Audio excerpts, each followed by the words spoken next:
ने मेरे से कहा कि स्वामी जी ऐसा संभव हो सकता है कि पटौदी के वार्षिकोत्सव में हमारे प्रमोद कृष्ण जी पधारे। मैंने कहा बात करके देखते हैं। और ऐसी कृपा हुई आज पटौदी पर, पटौदी नगर निवासियों पर, हमारे सारे भक्तों पर, मेरे गुरुजनों की पवित्र भूमि, उनकी ये पवित्र रज, उनका ये प्यारा उपवन, उनकी ये प्यारी सी बगीची, ये बगिया मानो आज शाद हुई है, आबाद हुई है। ये गुलशन लगता है कि जैसे आज महका है। और इस गुलशन में खिले हुए फूल और इसमें चलने वाली हवाएं इसकी मकरंद और सुगंध को लेकर के सारी दिशाओं को व्याप्त कर रही हैं। और जो आज छाप छोड़ी जा रही है यहाँ पर, एक ऐसी अमिट छाप, जैसे आपने कहा, इसमें मैं भी समर्थन करता हूं। बहुत लंबे समय तक ये सुगंध से सुवासित रहेगा यहाँ का वातावरण, यहाँ का समस्त कण कण। नहीं भुला पाएंगे यहाँ के लोग, यहाँ का ये आशियाना, यहाँ के पर्दे, यहाँ की हवाएं, यहाँ की दिशाएं, यहाँ की लताएं। हर तरफ से एक स्वर सुनाई देगा, एक आवाज आएगी और उस आवाज में ये गीत सुने जाएंगे जो आज आचार्य प्रवर ने यहाँ पर गाए हैं, गुनगुनाए हैं। मेरे प्यारे, हमेशा आप लोगों से निवेदन किया करता हूं और आज वो बात चरितार्थ हुआ आपके जीवन में। जीवन में कभी ना भुनभुनाना, बल्कि हमेशा आचार्य के गीत गुनगुनाना, इनके गीतों को गुनगुनाते रहना।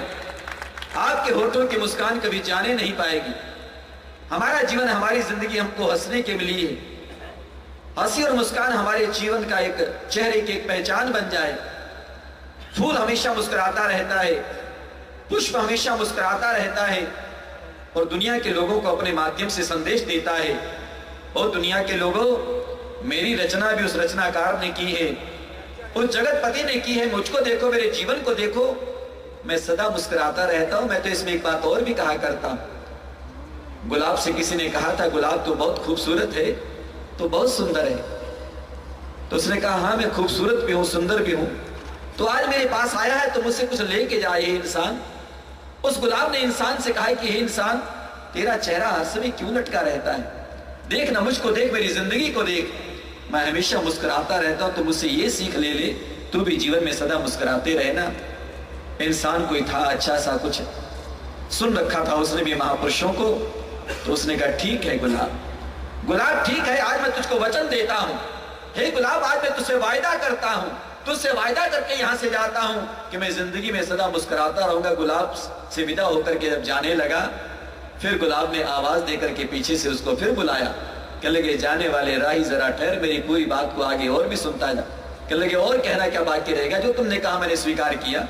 तुमने कहा कि सदा जीवन में मुस्कुराते रहना, मुझसे ये सीख ले, मैंने वो ले ली, सदा जीवन में मुस्कुराता रहूंगा।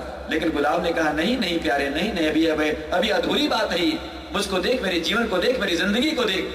तो उसने कहा, क्या कहना चाहते हो? इंसान से कहा गुलाब ने, देख मैं गुलाब हूं, गुलाब का फूल हूं, मुझको देख और मेरी टहनी को देख, मेरे पौधे को देख, ये सारी कांटों से घिरी हुई है। ये मानव, हे मानव, मैं इन कांटों के बीच में रहकर के सदा मुस्कुराता रहता हूं। तुझसे कहना चाहता हूं, जैसे भी हालात तेरे जीवन में आए, उन हालातों के बीच में तुम मुस्कुराते रहना, तो हंसते गुनगुनाते रहना, प्रभु के गीत गाते रहना, तभी सार्थक होगा। वैसे हो सकता है कोई व्यक्ति हंस ले, कोई व्यक्ति मुस्कुरा ले, लेकिन संकटों के बीच में, आपदाओं के बीच में, विपदाओं के बीच में नानक दुखिया सब संसारा, ये संसार दुखों का घर कहलाता है। दुखालयम में शाश्वतम, ये संसार मेरे भगवान कृष्ण भी अपनी गीता में कहते हैं, ये दुखों का घर है। दुखों के घर में मुस्कुराना सीख ले मेरे प्यारे। लेकिन वो अवसर, ये मुकाम, ये कब प्राप्त हो सकता है? जब पाटौदी के पावन धरती पर आचार्य प्रवर पधारे और उसमें आप जैसे शुद्ध श्रोता हो, तो ये मुस्कान आपको प्राप्त हो सकती है, ये हंसी आपको प्राप्त हो सकती है। इसलिए ये पटौदी वाले अपनी हंसी को खोना नहीं चाहते इसमें। क्योंकि मैं पटौदी वाले इसलिए कह रहा हूं, वैसे देश भर के लोग आए हुए, पटौदी वाले इसलिए कह रहा हूं क्योंकि इसमें पटौदी में बैठे हो, पटौदी में बैठे हो। ये पटौदी आपका धाम है, पवित्र स्थान है, गुरुजनों की पवित्र भूमि है। इसको नमन वंदन करते हो, इसको तीर्थ मान करके यहाँ पर आते हो, और इसलिए पटौदी के प्रति आपकी आस्था है। जैसे कि मैं अक्सर कहा करता हूँ हरिया जी की उस पंक्ति को कि चंदन है पटौदी की माटी, माथे पर तिलक लगाऊं मैं। क्यों? क्योंकि इस माटी के कण कण में हरिओम का प्यारा रहता है। वो हरिओम का प्यारा मेरे गुरुदेव, मेरे परम गुरुदेव, जिन्होंने हरिओम के नाम को हमेशा गुंजायमान किया अपने जीवन में, उनकी वाणी, उनका स्वर हमेशा हरिओम हरिओम बोलता रहता करता था, इसलिए हरिओम का प्यारा यहाँ पर रहता है। ये चंदन है पटौदी की माटी, और इसलिए मैं आपको कह रहा हूँ कि जितने लोग यहाँ पर आए हैं, इस माटी का तिलक करने आए हो, नमन वंदन करने आए हो, प्रणाम करने आए हो,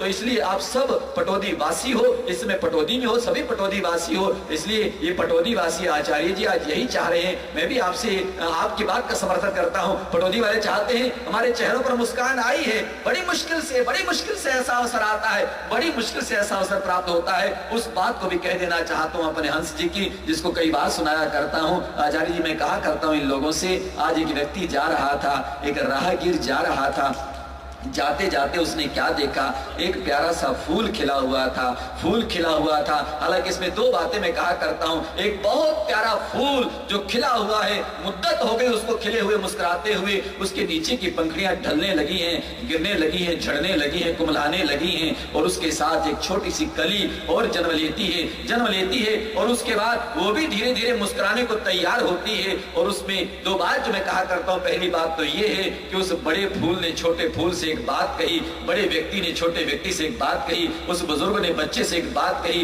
उसने कहा हे मेरे प्यारे, हे कली, तू मुस्कुराएगी, खिलेगी, खिलखिलाएगी, लेकिन इतना ध्यान रखना, कली के मुस्कुराने पर हंस के कहता है फूल, अपना करो ख्याल, हमारी तो कट गई, हम तो अपनी बिता बैठे हैं। हे मेरे बच्चे, हे मेरे लाडले, हम तो अपनी बिता बैठे हैं। जो वक्त था हमने देख लिया, गुजर गई गुजरान हमारी, लेकिन अब वक्त तेरा है, समय तेरा है, भविष्य तेरा है, वर्तमान तू है इस समय। इसलिए मेरे प्यारे अपना ख्याल करना। और दूसरी बात कहा करता हूं कि वो जाने वाले राही ने उस मुस्कुराने वाली कली को देखा, उस कली को देखा तो उसके मुंह से सहसा निकल पड़ा। जैसे उस कली को देखा, आचार्य जी बहुत प्यारी बात है, जैसे उस व्यक्ति ने, राहगीर ने कली को देखा तो उसके मुंह से सहसा निकला। क्या था कि भीनी धीरे धीरे शीतल मंद सुगंध जैसे कहते हैं समीर बहती है, तो हल्की हल्की हवा चल रही थी, कली उसमें हिल रही थी। कवि की कल्पना हुआ करती है, उसने कली को हिलते हुए क्या देखा, उसके मुंह से ये भाव निकला, लगता है ऐसे जैसे कली तुझे अभिमान हो गया है कि तू खिलेगी थोड़ी देर में और फूल बन जाएगी, इसलिए तुझे इस बात का अभिमान है कि मैं कली से पुष्प बनने वाली हूं। लेकिन उस राहगीर ने उस कली से कहा, हे पुष्प कली, तू गर्व से क्यों हिलती है, पल भर की हंसी के लिए क्यों खिलती है। हे पुष्प कली, तू गर्व से क्यों हिलती है, पल भर की हंसी के लिए क्यों खिलती है। सारी बात का सार और निचोड़ देना चाहता और कहना चाहता हूं, उस कली ने कहा, जवाब दिया उस राहगीर को। जब राहगीर ने ये बात कही तो उसकी बात का जवाब देती है कली। बोली वो कली, जगत में देखो तो सही, पल भर की हंसी भी किसे मिलती है। थोड़े समय की मुस्कान, थोड़े समय की हंसी, ये भी किसको नसीब होती है। आज पटौदी वासियों, आप मुस्कुरा रहे हो, आपके चेहरों पर मुस्कान है। भगवान कृपा करे कि सदा आपके चेहरों पर ये मुस्कान बनी रहे। कल की रात शायद आप नहीं भूल पाए हो, मैं भी नहीं भूल पाया हूं, ना भूल पाएंगे। मिल जाती है कुछ बढ़िया बातें। कल हमारे आदरणीय यहाँ पर कवि लोग आए हुए थे, भारतवर्ष के चुने हुए कवि। उन कवियों ने अपनी अपनी रचनाएं सुनाई थी। उसमें से एक कवि बहुत मीठी सी बात कह के गए थे, शायद आपको ध्यान होगा, मुझे ध्यान है, ध्यान रहेगा हमेशा, और आप रखना खास तौर पर याद, आपको याद दिलाते रहेंगे, क्योंकि हम साधु सन्यासी, आप घर गृहस्थी वाले हो, इसलिए आपको याद दिलाते रहेंगे। जो कल वो बात कह के गए थे उसको याद रखना, क्योंकि बातें मिल जाया करती है ऐसे मंचों पर। वो कह गए थे, होते हैं कुछ लोग ऐसे, लगभग ऐसे होते हैं कि जिनसे प्यार करते हैं उनसे वो शादी कर लेते हैं, ऐसा उन्होंने कहा था। आपको याद होगा, जिनसे प्यार करते हैं उनसे शादी कर लेते हैं। पर उन्होंने कहा था, हम तुमसे कहना चाहेंगे थोड़ा सा इसको बदल करके, जिससे शादी करो उससे प्यार किया करो। ये उनकी बात थी।